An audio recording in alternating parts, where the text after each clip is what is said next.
ሰበር ዜና በዙሪያ ያሉ ሰዎች በፋኖ ተጠልፈዋል ሲሉ አረጋ ከበደ ተናገሩ። አላምናቸውም ሲሉም በስብሰባው አዳራሽ ውስጥ ተናግረዋል። ለአሰብ ዘመቻ ኢትዮጵያ 30,000 ሰራዊት አሰማርታለች ስትል ኤርትራ ይፋ አድርጋለች። ግብጽ በበኩሏ የኤርትራ ሉዓላዊነት አስጠብቃለሁ ብላለች። በሌላ በኩል ጄኔራል ምግበይ የክተት ጥሪ ያቀርበው ኤርትራ ትደግፈን ሲሉም ኢሳያስ መልእክት ሰደዋል። ይህ ኢትዮ ፖስት ነው። የከበረ ሰላምታችን በያላችሁበት የዓለም ክፍል ይድረሳችሁ እያልን የተወደዳችሁ የቻናላችን ቤተሰቦች ለአሁን የተደመጡ ወቅታዊና ሰበር መረጃዎችን አጠናክረናል። ዋና ዋናዎቹን እናስቀድማለን። በዙሪያ ያሉ ሰዎች በፋኖ ተጠልፈዋል ሲሉ አረጋ ከበደ ተናገሩ። አላምናቸውም ሲሉም በስብሰባው አዳራሽ ውስጥ ተናግረዋል። አረጋ ስልጣን መልቀቅ እንደሚፈልጉ ለጠቅላይ ሚኒስትር አብይ አህመድ የመልቀቂያ ደብዳቤ ማስገብተዋል። ትሰሙታላችሁ። ለአሰቡ ዘመቻ ኢትዮጵያ 30,000 ሰራዊት ማሰማራቷን ኤርትራ ይፋ አደረገች። ሻዕቢያ ከአዲስ አበባ በኩል የተቀናጀ ዘመቻ ተከፍቶብኛል ያለ ሲሆን ድረሱልኝ ሊወረር ነው ሲልም ተደምጧል። ከጠቅላይ ሚኒስትሩ ማስጠንቀቂያ በኋላ በፍጥነት ወደ ካይሮ ያመሩት ፕሬዝዳንት ኢሳያስ አፈወርቂ በበኩላቸው ከግብጽ ቃል ገብተውላቸዋል። አልሲሲ ማንም የኤርትራ ሉዓላዊነትና ግዛት ሲደፍር አንመለከተም ሲሉ የምዕራብ ምላሽ ጋሻ እንሆናለን ብለዋል። በዝርዝርና በስፋት እንመለከተዋለን። ከወራት በፊት በመከላከያ ሰራዊት ፋኖን በመምራት የተከሰሱት የትግራይ ጦር አዛዥ ጄኔራል ምግበይ ሁሉም ነገር አልቋል፣ ዝግጅቱ ተጠናቋል ሲሉ ለጦርነት መዘጋጀታቸውን ይፋ አድርጉ። ጄኔራሉ ለሻዕቢያ መልእክት የላኩ ሲሆን ቁርጡ ቀን እየመጣ ነው፣ አብረን እንሰለፍ ብሏል። አብይ በደጎ ጊዜ ያልወጣችሁትን ተራራም ከዘራ ይዛችሁ አትሞክሩት ባሉ ማግስት ነው ጄኔራሉ ክተት መሳይ ጥሪ ያቀረቡት። ይህ በእንዲህ እንዳለ አቶ ገብሩ አስራት ስለ ጽምዶ ጥምረት ዓላማ አስገራሚ ምስጢሮችን ይዘው ተከስተዋል። የኤርትራ መገበያያ ገንዘብ በትግራይ በስፋት ጥቅም ላይ እየዋለ እንደሆነም ጠቅሰዋል። ተሰሙታላችሁ። ህወሓት ጠቅላይ ሚኒስትር አብይ አህመድን ዘለፈ። ጠቅላዩ በትግራይ 2 ወር ብቻ ነው የተዋጋነው፣ ከትግራይ ይልቅ ወለጋ የተዋጋ ነው ይበልጣል ማለታቸውን ተከትሎም ህጋዊነቱን ያጣው ህወሓት ንስሐ የማያውቁ በማለት በዘለፋ እየታጀበ መሰጥቷል። የአብይ ንግግር በትግራይ ህዝብ ሞትና ስቃይ ምን ያክል እያፌዙ እንደሆነ ያሳያል ያለ ሲሆን በአስቸኳይ ዓለም አቀፍ ስብሰባ እንዲጠራም ጠይቋል። እንቃኘዋለን። የተወደዳችሁ የቻናላችን ቤተሰቦች እነዚህና ሌሎች መረጃዎችን አጠናክረናል። ቪዲዮ ላይክ እና ሼር በማድረግ አብራችሁን ቆዩም። ወደ ዝርዝሩ እናመራለን። ከወራት በፊት በመከላከያ ሰራዊት ፋኖን በመምራት የተከሰሱት የትግራይ ጦር አዛዥ ጄኔራል ምግበይ ሁሉም ነገር አልቋል፣ ዝግጅቱ ተጠናቋል ሲሉ ለጦርነት መዘጋጀታቸውን ይፋ አደረጉ። ጄኔራሉ ለሻዕቢያ መልእክት የላኩ ሲሆን ቁርጡ ቀን እየመጣ ነው፣ አብረን እንሰለፍ ብለዋል። አብይ በደጎ ጊዜ ያልወጣችሁትን ተራራ ከዘራ ይዛችሁ አትሞክሩት ባሉ ማግስት ነው ጄኔራሉ ክተት መሳይ ጥሪ ያቀረቡት። ይህ በእንዲህ እንዳለ አቶ ገብሩ አስራት ስለ ጽምዶ ጥምረት ዓላማም አስገራሚ ምስጢሮችን ይዘው ተከስተዋል። የኤርትራ መገበያያ ገንዘብ በትግራይ በስፋት ጥቅም ላይ እየዋለ እንደሆነም ጠቅሰዋል። በትናንትናው ዕለት በአክሱም ከተማ የተገኙት የትግራይ ጦር አዛዥ ጄኔራል ምግበይ ኃይልም አነጋጋሪና ጠንካራ አስተያየቶችን ሰጥተዋል። የጄኔራሉ አስተያየት ማዕከላዊ መንግስትና ህወሓት ዳግም ወደ ግጭት የሚገቡበት እድል እየሰፋ መምጣቱን ያመላከተ ሆኗል። የፌዴራል መንግስቱ ትግራይና ሰራዊትን በመከፋፈል የሚወነጅለው የጄኔራል ምግበይ ንግግር ለኤርትራ ግልጽ ጥሪ የተላለፈበት ነው። የኤርትራ መንግስት እንዲያግዘንና ከጎናችን እንዲቆም ወስነናል ብለዋል። ጄኔራሉ ከኤርትራ ለአማራና ለአፋር ኃይሎችም ከጎናችን ሁኑ የሚል ጥሪ አቅርቧል። ጄኖሳይድ የምትቃወም ኃይል ሁሉ አማራ፣ ኤርትራ፣ አፋርና አገው ከትግራይ ህዝብና ሰራዊት ጎን እንድትቆም ጥሪ እናቀርባለን ሲሉ ነው የተደመጡት። አሁን ከኤርትራና ከሌሎች ኃይሎች ጋር ለመስራት የወሰነው ውሳኔ እስካሁን ከወሰናቸው ውሳኔዎች በመልኩ እጅግ የተለየ ነው ሲሉ ቀጠሉ። ጄኔራሉ እንዲህ ሲሉም ያክላሉ። ይህን እጅግ የተለየ ውሳኔ በማያዳግም ሁኔታ ነው የምናስፈጸመው። እኛ ያለንበት የጂኦግራፊ አቀማመጥ በህግ የኢትዮጵያ ሉዓላዊ ግዛት እንደሆነ እናውቃለን። ነገር ግን ከኤርትራ መንግስት ጋር መተባበር ግድ ይላል። ስለዚህ ይህን ከግምት ውስጥ በማስገባት ሻዕቢያ ሊያግዘን ይገባል በማለት ተናግሯል። ለሁለታችንም ህልውና በጋራ በምንቆምበት ጊዜ ላይ ነን የሚሉት ምግበይ የትግራይ ጦር ራሱን ለመከላከል ሙሉ ዝግጅት አድርጓል ብሏል። የትናንቱ የጀነራል ምግበይ ንግግር ሁለቱ ነገሮችን ያመላክተ ሆኗል።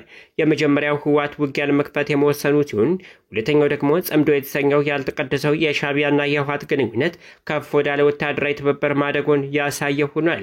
ስለዚህ የጽምዶ እንቅስቃሴ ጠቅላይ ሚኒስትሩ ከቀናት በፊት መናገራቸውን የሚታወስ ነው።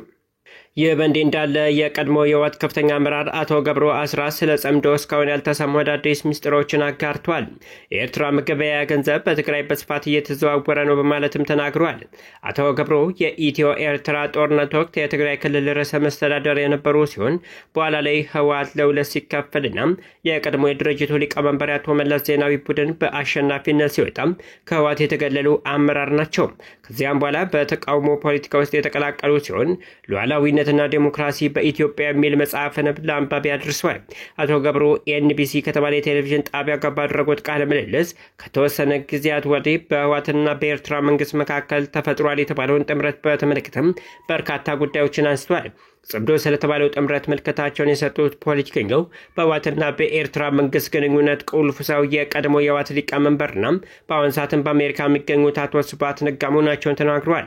የኤርትራ ባለስልጣናትና የአቶ ስብሃት ግንኙነት ጥብቅ ነበር ያሉት አቶ ገብሩም ከዚህ በተጨማሪም በኢትዮ ኤርትራ የድንበር ጦርነት ወቅት በኤርትራውያን ለአቶ ስብሃት ስልክ ይደውሉ ነበረ ሲሉ አክሏል። ጽምዶ በሚባለው ጥምረት ዙሪያ ማብራሪያቸውን የቀጠሉት አቶ ገብሩም የኤርትራ መንግስት ጽምዶ በሚል ከህወሓትና ከትግራይ አመራሮች ጋር ህብረት ሲፈጥር ዋነኛ ዓላማው ኢትዮጵያን እንደ ሀገር አዳክሞ ለማፍረስ ነው ብለዋል።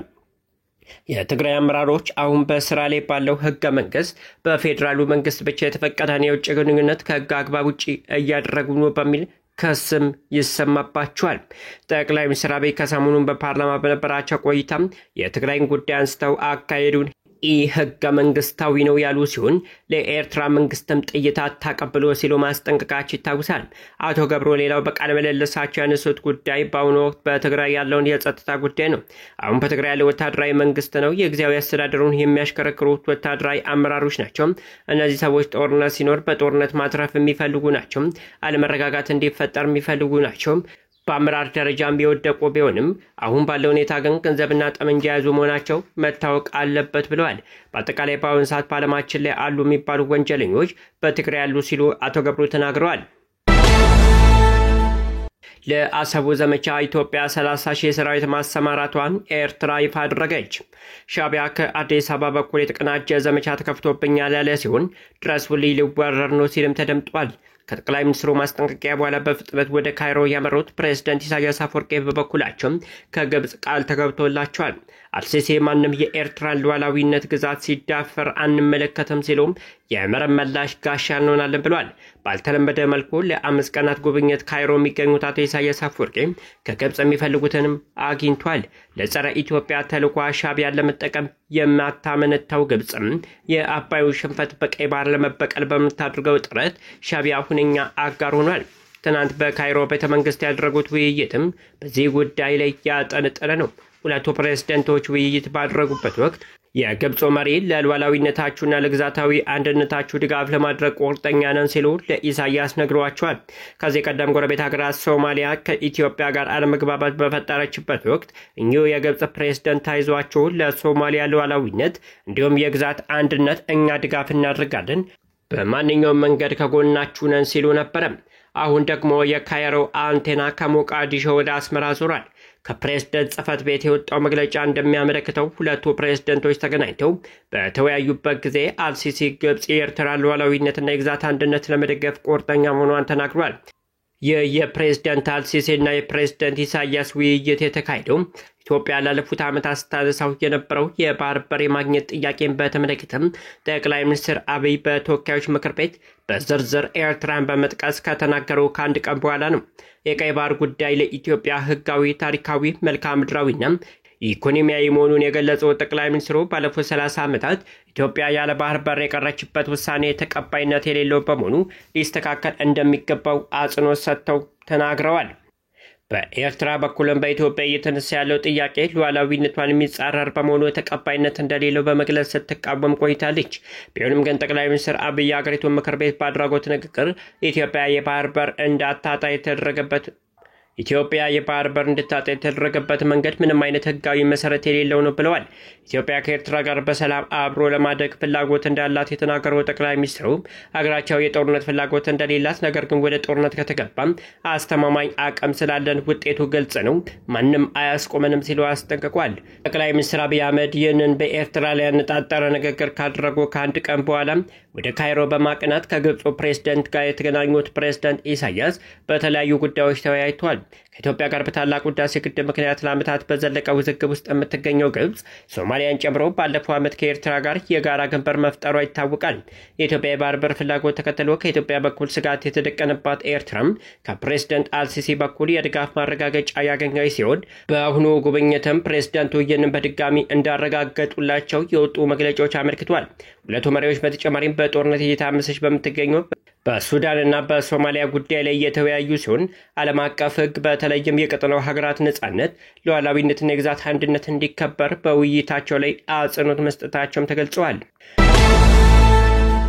ህወሓት ጠቅላይ ሚኒስትር አብይ አህመድን ዘለፈ። ጠቅላዩ በትግራይ 2 ወር ብቻ የተዋጋ ነው፣ ከትግራይ ይልቅ ወለጋ የተዋጋ ነው ይበልጣል ማለታቸውን ተከትሎ ህጋዊነቱን ያጣው ህወሓት ንስሐ የማያውቁ በማለት መዝለፉ ታውቋል። የአብይ ንግግር በትግራይ ህዝብ ሞትና ስቃይ ምን ያክል እያፌዙ እንደሆነ ያሳያል ያለ ሲሆን በአስቸኳይ ዓለም አቀፍ ስብሰባ እንዲጠራም ጠይቋል። ህወሓት ጠቅላይ ሚኒስትር አብይ በህዝብ ተወካዮች ምክር ቤት ላይ ባደረጉት ንግግር የትግራይ ጦርነት የ2 ወራት ጦርነት ነበር በማለት በትግራዩ ላይ ላለፉት 5 ዓመታት የቀጠለውን የዘር ማጥፋት ዘመቻ ቃሉ ለማቅረብ ሞክረዋል ብሏል። ህወሓት የአብይ ንግግር በትግራይ ህዝብ ሞትና ስቃይ ምን ያክል እያፌዙ እንደሆነና ለቀድሞ ጥፋታቸው ንስሐ እንደማይገቡ ያሳያል በማለት ተችቷል። ግጭት ማቆም ስምምነት ከመቼውም ጊዜ በበለጠ አሁን አደጋ ላይ መውደቁን ዓለም አቀፉ ማህበረሰብ ማወቅ አለበት ያለው ህወሓት የአፍሪካ ህብረት አደራዳሪ አካል ሁኔታውን ለመገምገም አስቸኳይ ስብሰባ እንዲቀመጥም ጠይቋል። በዙሪያ ያሉ ሰዎች በፋኖ ተጠልፈዋል ሲሉ አረጋ ከበደ ተናገሩ። አላምናቸውም ሲሉ በስብሰባው አዳራሽ ውስጥ ተናግሯል።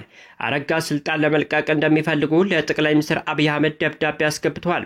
የአማራ ክልል መዲና ባህር ዳር ልክ የዛሬ ዓመት የትጥቅ ትግሉ በይፋ የነበረችበት ሁኔታ በሚያስታውስ መልኩም ከሰሞኑ በተደጋጋሚ በፋኖ እየተዘየረች እንደሆነም ከስፍራው የሚወጡ መረጃዎች ያመለክታሉ።